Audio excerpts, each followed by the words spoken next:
Now, the University of Leicester's leadership team is recommending that the Vaughan Centre for Lifelong Learning be closed. Now, this is a story we've been following for a while. It follows a bitter battle over the summer to save the centre, which resulted in 3,000 people signing a petition against the proposal. Now, a consultation over the centre's future came to a close at the weekend, and following a meeting on Monday, the recommendation to, quote, disestablish the centre with immediate effect was put to the University Council. So where are we now? We can speak now to lead campaigner and mature student Sally Birch. Morning, Sally. Morning. Can we just first of all just remind people what the Vaughan Centre for Lifelong Learning is and how it's been operating over the past few years? Yeah, sure. It's a unique provider for adult education in Leicester. So they offer courses which are specifically tailored to different kind of qualifications. So we've got the drug and alcohol counselling, which is a course that's only offered here in Leicester. So it's a very unique course. But also, like the course I'm doing, which is Humanities and Arts, it's specific because it's tailored for people who work full-time and have other family commitments or life commitments. So it makes it accessible for adults who have got, you know, in essence, another life to be able to go and study to get a qualification, which, you know, obviously will then better them further down the line. Now, the university are recommending now, it's the university's leadership team, that the centre be closed. You've been fighting a long campaign to hopefully, you know, to keep this open. How are you feeling this morning in the light of this recommendation? Again, it's a new all-time low, to be honest. With regards to the university and how they've handled this specific thing, it's really, really disappointing. You know, like as you've said, we've campaigned hard over the summer, and I've been somebody who's been very open from the beginning, and, you know, contactable via, you know, any form of media, and yet once again we haven't been contacted about this. And some of the students found out that the university had reached this decision through an article in the Mercury. Which, you know, I don't find is the best form of communication when you're dealing with people where it affects their lives and futures. Now, it's really disappointing. Yeah, and there was a consultation that you took part in, and you actually came up with a sort of counter proposal, didn't you, of a way of keeping the centre open and able to make money. The consultation ended, I gather, at the weekend. This decision has been announced, or it was announced yesterday, last night. Do you feel that perhaps your proposal was examined thoroughly enough? Yeah, well, again, with the proposal, the university haven't come back to us with any information. They said they received the proposal, but they haven't gone into any discussion as to, you know, discussing that or looking at possibilities. So with regards to the counter proposal that was put together from senior members of the Vaughan Centre, so it was something that was going to make adult education much more accessible in Leicester than it already is, and taking on adult learning from the university. So the counter proposal was a great idea in my opinion, but unfortunately once again the university have sort of stonewalled that, and we haven't got a response from what they think, apart from this where they said, you know, they want to disband the adult learning altogether. So with regards to the counter proposal, I've got no idea what they think. Now, the university have said that students who are studying at the moment will be supported to finish the courses that they're on. Is that good enough for you? Do you feel that that's, you know, that there is support offered for those who are in the system already?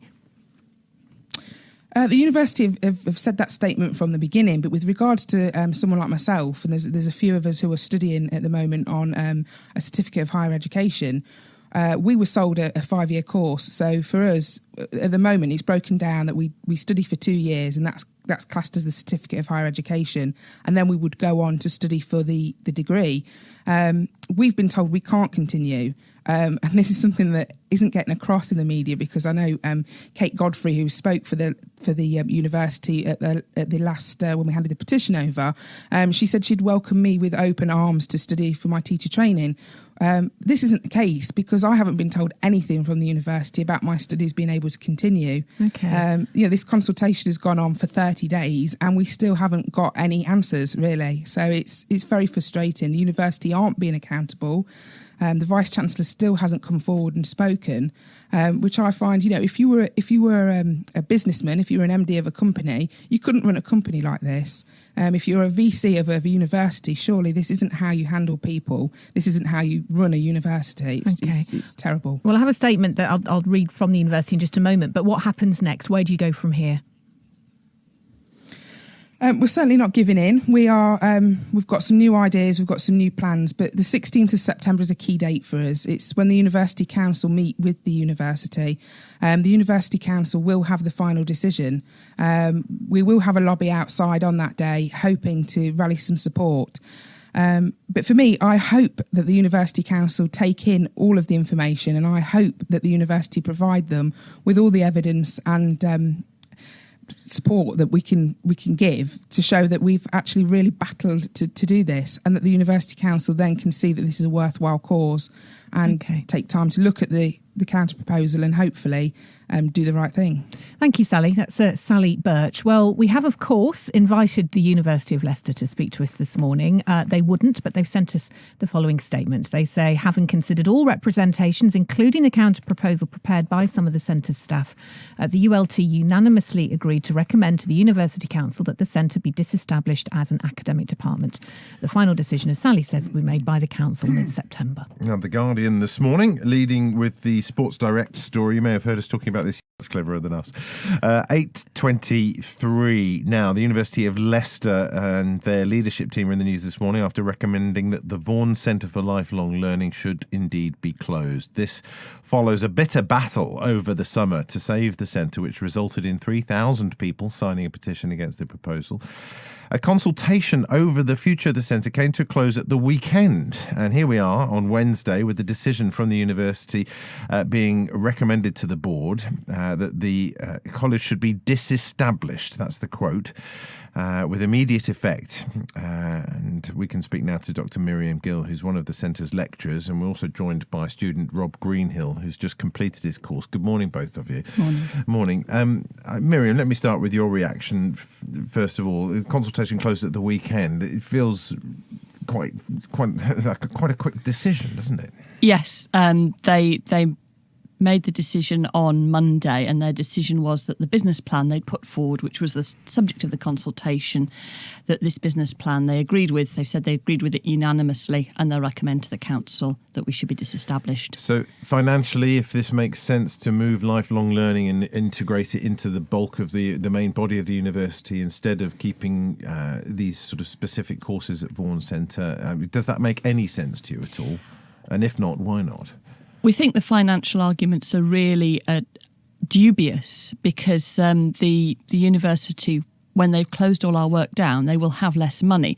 Now, the moving across thing, the university talks about how it's concerned about widening participation, and it says that it's better at doing that on the main campus. But when you dig down into those figures, so, for example, they've said they're slightly better at getting people from the lowest socio-economic group of mature students on main campus. You dig into those figures, we're talking about, for the year that figures are available, 14 students. I mean, this is very, very tiny things. And the point about our courses, our special courses at the Vaughan Centre, is they don't map well onto the main campus. Counselling, drug and alcohol counselling, creative writing, interdisciplinary degrees such as BA Humanities and Arts, there isn't a place for us to go. This work, the actual work that people value and is changing people's lives, this is the work which is threatened by what they want to do. Do you think then that courses that are designed and utilised by mature students at Vaughan will inevitably be lost if they try to integrate, as they say they want to, full lifelong learning in the main campus?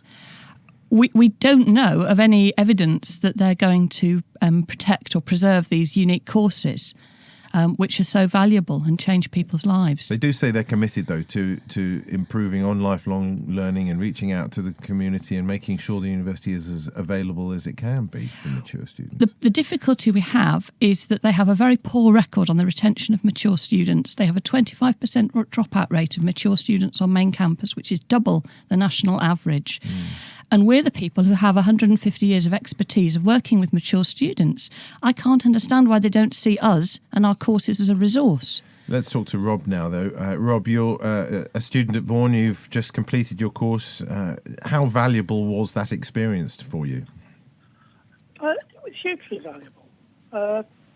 I've heard people say this has been a bitter campaign. I'm not bitter. I've had a fantastic time at the University of Leicester. I've developed hugely as a person. I've made a lot of friends. And I've put hundreds of hours into working to make it more effective and more popular with students. And I'm disappointed and quite frankly horrified at the way the university has handled this. During my time there, it was always a collaboration. People were always anxious to hear views and have free and open exchanges. Whereas during the campaign, rarely we've had stonewalling and standoffishness. I mean, today, they sent a statement. We sent people. Miriam, in terms of the consultation, I mean, we don't know the results of the consultation in terms of what sort of responses were received, but obviously on analysis of that, the university have still decided to recommend to the board that Vaughan closes. Do you feel that they've actually listened to anybody who's taken part in the consultation? I'm really worried that the impression is that they haven't listened. We know a lot of people have written into the consultation, local people and global people, and we know what the city and the politicians and the MPs of the city think. And I'm afraid that when they say that they still unanimously want to proceed with this, it makes it look as if they're not listening to Leicester and they're not listening to what local people feel about the centre. Rob, do you echo that thought?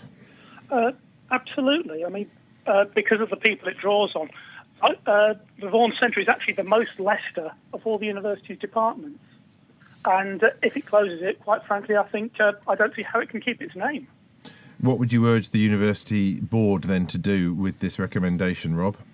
I would urge them to tell the university to think again. Simple as that. Miriam? Yeah. They need to consider the reputation of the university. The university can be global and local. It's the University of Leicester. And I'd urge them to think about the way this has been communicated, not just with the city, but with us. People who are going to lose their jobs because of this process learnt about it first in the local paper. They had 90 days to make a plan. I'm a lecturer. If a student came to me and they said, I had 90 days to write my essay, but I never quite got round to it, we wouldn't take a dim view of that. They had 90 days to plan what they would say at the end of this process. And there does not seem to have been a plan except to tell the press. You sound genuinely upset. I am upset, and I'm really upset for my colleagues, because for some of my colleagues, this is the point at which they enter redundancy. Miriam, we'll leave it there for now, but thank you very much indeed. That's Dr. Miriam Gill, one of the Centre's lecturers, and Rob Greenhill, who's just completed his course at Vaughan. We did invite the university to speak to us this morning. They sent us a statement which says, having considered all representations, including the counter-proposals prepared by some